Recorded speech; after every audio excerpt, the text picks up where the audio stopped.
mga idol, ito pala yung sinasabi ng iba na binit na pangtuob raw ng mga pangati nilang alimukon, ano.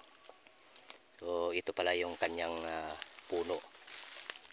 Ito mga kanter, oh, mga ka-idol. Meron po itong mga tinik ang kanyang mga puno. Ayan, oh. Yan. Matinik ang kanyang puno. Ito palang kahoy na ito napaka-effective na panggamot sa mga nagsusuka ng dugo, kagaya ng sinasabi na nagasugpa, no? So ito ay nilalaga at ang kanyang tubig, ito ang kanilang iniinom. So effective din ito mga kanter. Ang tawag ng taga Bicol sa kahoy na to ay binit daw, pero dito naman sa lugar namin ay ito ang tinatawag na sibukaw. Yan, sibukaw mga idol kanter. So napakadaming tinik ang kanyang puno.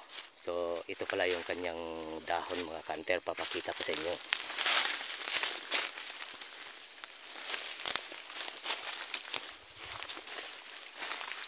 Ito ang kanyang dahon.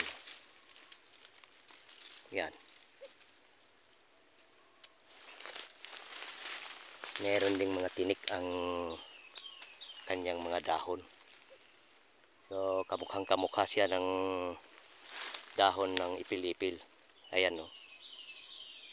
Yan. Tinatawag ito ng mga taga Bicol, lalo na yung mga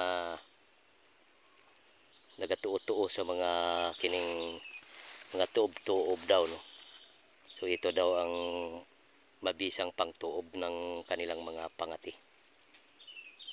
Pero gamot ito talaga mga ka-hunter. At mabisang gamot. Tawag sa amin dito sibukaw. Oh. Sibukaw yan mga ka-hunter. Ito, daming tinik. Daming tinik dito sa kanyang tawag dyan. Ilalim ng ayan, oh, ilalim ng kanyang paklang. Dito maraming mga tinik-tinik. Yan, oh. Pero hindi siguro gaanong yan, may mga tinik yan na mga maliliit.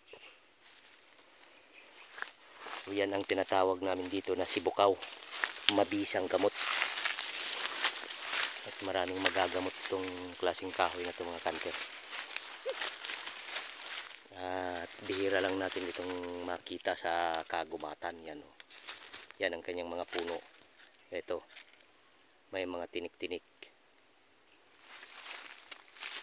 At ang kanyang dahon ay parang dahon ng ipil-ipil, yun, no? Yan.